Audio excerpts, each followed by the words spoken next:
last week I talked about JoJo's Bizarre Adventure's Super Nintendo game that never saw itself released here in the States. Now I'll be talking about the rest of the content that was never released here, or even in Japan for that matter.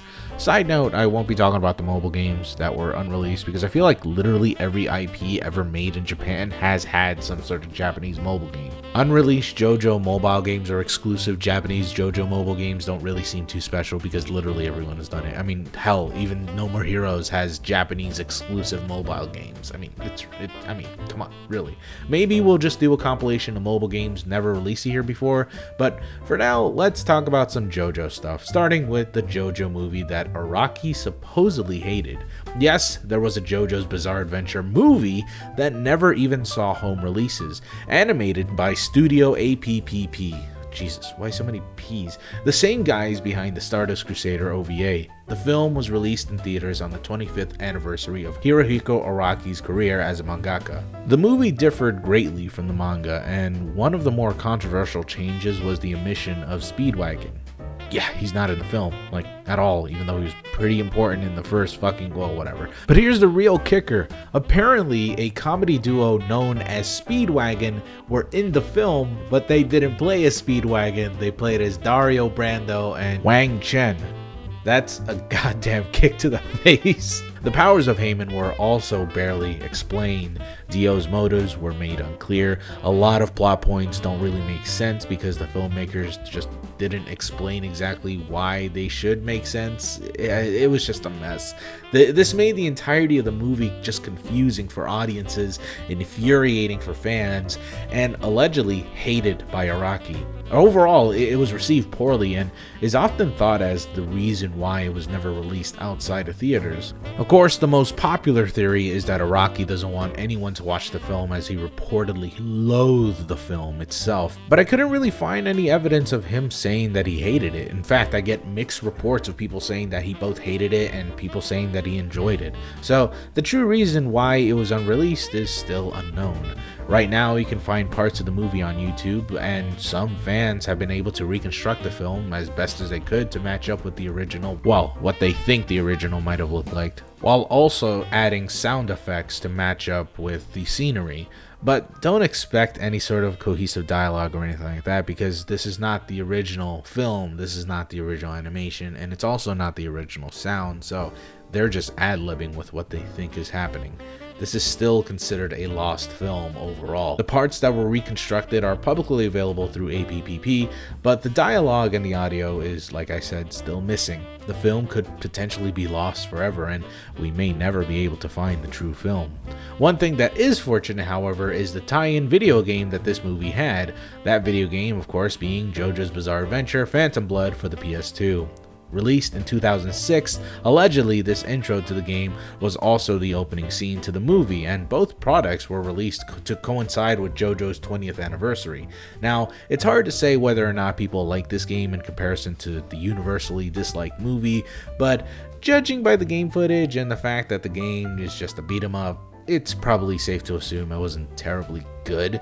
There's only so much you can do with beat 'em ups in that era until it got repetitive and boring. And 3D brawlers just weren't that great during this time period. One cool thing about the game, though, is that it follows the manga near perfectly, with a few slight alterations or omissions. So at least any diehard fan would be happy to play this, right? Like, for story's sake. Also, the game has dozens of characters to play as, but that doesn't necessarily make them interesting to play, just that they're available to play. Like, you can play as the brats that beat up Jonathan within the first part, or you can play as some random claw zombie.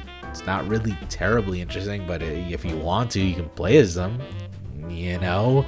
Of course, because JoJo was still very obscure here in America, and, well, everywhere else around the world, what with us falling in love with Naruto and One Piece at the time, it was never released here in the States. That's not the only game that was unreleased in the States, however. We still gotta talk about one more game, the far more popular and well-known PS2 game, JoJo's Bizarre Adventure, which was released in 2002, and was basically the same thing as Phantom Blood's game, except with stands, of course. More people have talked about this game than anybody else has on Phantom Blood, and probably because Phantom Blood is fairly obscure, and also infinitely worse. I mean, let's face it, even though not everyone loves Part 5, it is far more popular than Part 1. Sorry, but it's sadly the truth. Much like Phantom Blood's game, it's a shot-to-shot retelling of the story, more focused on head-on 1v1 action as opposed to the brawler-style action Phantom Blood had.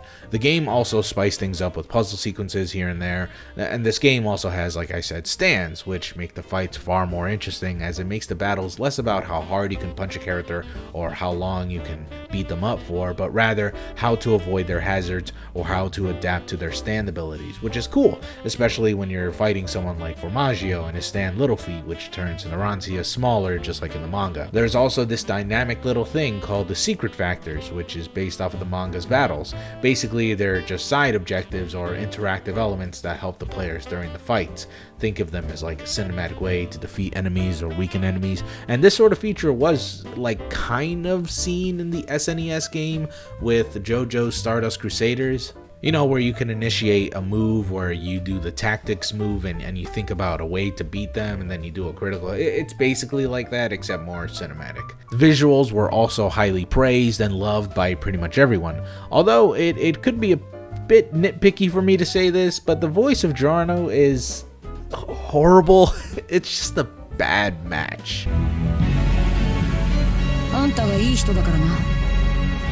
ギャングだけどいい人だ。あんたは薬をやっているこの少年を見てショックを受けて一瞬攻撃をやめた。ですよね。Wow, that doesn't fit his body at all. All in all, the game was never released outside of Japan, which is a shame because Capcom actually had plans to release it in North America and Europe. Oh, and get this bullshit. Apparently here in North America, they were going to call it JOJO's Bizarre Adventure. However, in Europe, they were going to call it JoJo's Bizarre Adventure, like Giorno's Bizarre Adventure in Europe, under the request of Araki, by the way, who wanted to stay true to the European/Italian origins of Part 5. Sure, after many delays and E3 showings, the game was silently cancelled. Thankfully, the game was translated sometime last year, probably due to the sudden interest in Part 5 because, you know, the anime came out during that time. So, if you're willing to find the game and to patch it in English, then you're more than welcome to play the game itself. So that about wraps up all the games that were never released here, and like I said, there are the mobile games and probably some obscure cameos that I haven't mentioned from other games that weren't released here, but I'm not going to mention those. But the mobile game stuff, I might be interested in covering, just not now. So, thank you all so very much for watching, and I'll see you later. Love you guys so much. Goodbye.